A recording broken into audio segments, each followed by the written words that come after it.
Hello and welcome to the Volleycast. I am your host, Joe Trinzi. Got a solo episode for you here today. And it relates to a few of the topics that we've touched on in a few of the other episodes with guests and related to different ways of measuring and evaluating hitting.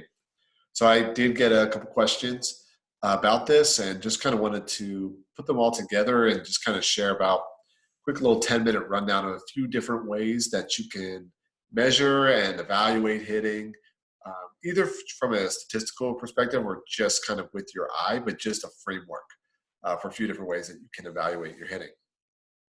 So one question that we get is like, what's the best stat for? Is it hitting efficiency? Is it kill percentage? What should you evaluate?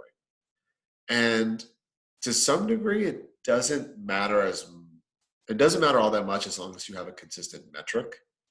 I think hitting efficiency, which is your kills minus your errors and blocks over your total attempts, is probably the best. It has the best overall correlation to winning because it's just measuring a few more things than something like kill percentage.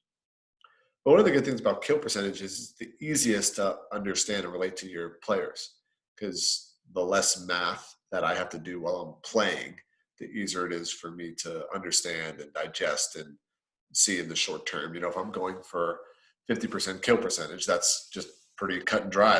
I'm hoping to get a swing 1 out of every 2 or 5 out of every 10 swings. It's easy for me as a player to set short-term goals like that, which I think is one of the most important things when we're giving statistical information to players or we're setting benchmarks or standards. That's something we heard Dave Hunt talk about a few times. He has these standards for his Pepperdine guys, and he knows what it takes to win a conference championship, knows what it takes to get to the Final Four, whatever it is. The simpler those standards are for players to understand, the more engaged they're going to be in it. The more they're going to get into it, the higher level of execution you're going to get, even if the statistic itself is not quite perfect. So in that sense, kill percentage is pretty valuable. One thing that I think is underrated for a lot of juniors teams, high school level teams, is just something like hit it in percentage. How often when you get a swing, do you just get a good hit in the court? So you're looking at not making errors. Obviously, even getting blocked is not it's not the worst result. So we touch back on that in a second, but this is actually a really great barometer for siding out just for like juniors and high school teams. And a good measure is like if you're a high school team, for example, and you receive 5 serves. So 5 serves that go in the court on your team. Can you turn 4 of those 5 into swings? And that's actually a really difficult standard for high school level teams. It's actually a pretty difficult standard. So which means you can't get aced and you can't give them a free ball and you can't have to tip it or roll it because the set's not great. But out of every 5 times you get served, can 4 of them turn into some sort of decent set with a decent swing in the court? Actually a surprisingly difficult thing for high school teams. And if you can do that pretty consistently, I bet you're a really successful high school team. So that's a really good measure. It's actually in terms of like NCAA beach volleyball. That's one of the analysis that we've been looking. It's a pretty high predictor with winning. Just not getting ace and not making unforced errors on your first ball out of side out. Just getting some sort of swing. And to some degree, take some decent swings in the court. A fair amount of them wind up being kills. And one of the things there I want to circle back with was unforced versus forced errors, or unforced errors versus getting blocked. And we see a very clear trend that good teams at higher levels, the higher level you go, hitters get blocked more than they make errors. If you look at high school level, it's pretty typical players in general. They'll hit 5 or 6 balls out for every 1 time that they get blocked. You look at the NCAA, the best hitters in the NCAA, you're looking at like a 1-to-1. They'll get blocked as often as they get hit out. And if you look at the Olympics, a lot of those hitters, they get blocked they get blocked more than they hit out. So they're really rarely hitting out. And if they have an error, it's because they get blocked. They're challenging the other team. Because a lot of those balls that you hit into or off the block, A, you're going to get covered a lot of times by your own team. You get another chance to swing. And then B, a lot of those are just kills. So that's a really nice metric if you're like a high school coach, college coach.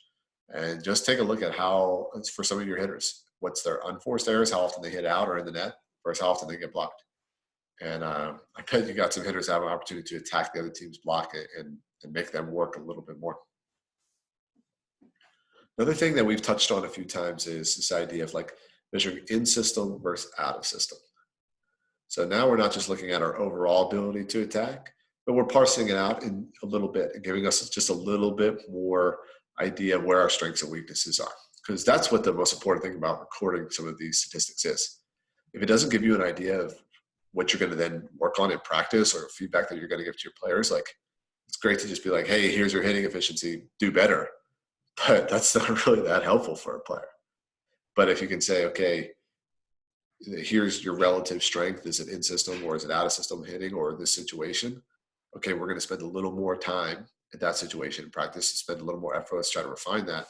Now you're directing your attention. Now you're making your practice. You're getting a little more time efficient, which is ultimately the key. So looking through the lens of in system versus out of system is a nice one. So in system means you got a good pass. Maybe it's not perfect, but your setter probably has pretty much all of their options. They could set middle, they could set front, they could set back. So how efficient are you hitting? How well are you hitting in those situations? And out of system is setters on the run. Maybe they only have one option. Maybe they have to bump set. Maybe somebody besides the setter has got to take the ball. So that's an out of system ball. Then you kind of got some gray area in the middle, and sort of just up to you how you want to define them. Some more advanced teams will even break it into like in system, kind of a medium play, and then an out of system. So you can have some variability in there. But this gives you an idea of where your strengths and weaknesses are. In system hitting is always going to be more efficient than out of system for the most part. But it's like, what is that differential? So if you're hitting 400 in system, if you're hitting 60% kill in system, if you're hitting 0 out of system, you have a really big gap, and there's a good chance you need to work more on your out of system. On the other hand, if you're hitting 200 out of system and you're only hitting 250 in system, it means there's something with maybe like the tempo of your offense, and you could speed that up and put a little more pressure on opponents when you're in system, because you should have a little bit more of a gap. Maybe about 150 points on your hitting efficiency, 200 points, something in that nature. So if you're hitting 350 in system, 200 out of system, something in that nature, 400 in system, 200 out of system, something like that. 250 in system and 100 out of system for a high school team. That would be not bad. That would kind of be a ballpark for a lot of high school teams. So that's a way you can look at it. You can also take the lens of looking at it from how well do we hit in first ball situations and how well do we hit in transition. So first ball situation is when we're receiving serve, our first ball attack out of serve receive, and transition is everything else. Because they're two pretty different situations. One is we have our organized set side out offense where we're in serve receive and the hitters have all directed to specific plays. Setter has their release. And then transition is we made a dig, we got a, whatever, or covered hitter or something like that. And that's just a little more chaotic, a little bit, it's transitions, just a little more moving parts there. So we can measure. We'd expect to do better in first ball, but not really always how big is the gap is what we're kind of thinking. We should be a little bit better in first ball than trans, but if there's a huge gap there, then okay, we should be better at trans. If there's no gap there, okay, we got to be better in first ball. So there's a way to look at it. And some teams will even kind of take those last two pieces that we just talked about and kind of make a 4-quadrant, like in system first ball, in system transition, out of system first ball, out of system transition. So that can kind of like adding more layers to it, adding more levels to it. For some teams, that's appropriate. More advanced teams, they have more time, resources kind of to get into it. For like a high school level team, you may not have the resources and may not have enough practice time to make all of that worth it. So it's just kind of up to you how deep you want to go into it. And, you start with an easier and just add layer as that becomes appropriate. One thing that was in the Tom Black webinar that we heard, he really looked at his efficiency by each rotation. That was really important to him. So you can be efficient in one rotation and not in another rotation. And he really looked at attack efficiency, and not just statistically, but like from a qualitative perspective, like how were his hitters doing, and especially how was his setter doing on different passing zones on the court. So he really took that court and drew it out, divided it up into different squares, uh, different little zones where the ball could be passed, kind of starting with a perfect pass and then branching out from there and saying, okay, is our offense running the way I like it to on a perfect pass? If so, okay, how is my offense doing moving forward a little bit or moving back a little bit or moving off the net or moving forward at this angle, moving back at this angle, and just kind of adding to it, branching out for his side out offense. And that was a really nice takeaway from that webinar. Which, by the way, if you want to check that out, it is available. The recording of that is available for sale on Scout VB in the shop there, so you can check that out. But that was a really good takeaway, I think, for a lot of coaches, just watching how he broke it down from his offense, from a statistical and also just from his judgment, from his evaluation, from a technical execution standpoint, viewing his offense through each rotation, but also each pass location on the court, and almost viewing that as a little bit of a different offense, depending on where his setter had to move and how that affected the timing, the relationship to the hitters, the tempo, what adjustments the setter needed to make, what adjustments the hitter needed to make. So some really good takeaways there. So yeah, if you guys want to check that out, you can go purchase that webinar. And we got a couple more premium webinars coming up. Recording this on Saturday night, but I'll push it out on Sunday morning.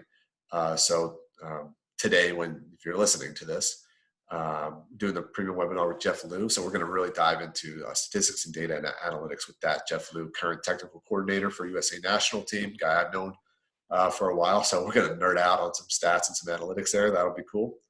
And next week on Friday, I guess it's April 3rd is the Friday. Yeah. So on Friday, April 3rd, we got the Chris Thomas webinar, which it might be sold out by the time you listen to this. People really jumped on that one.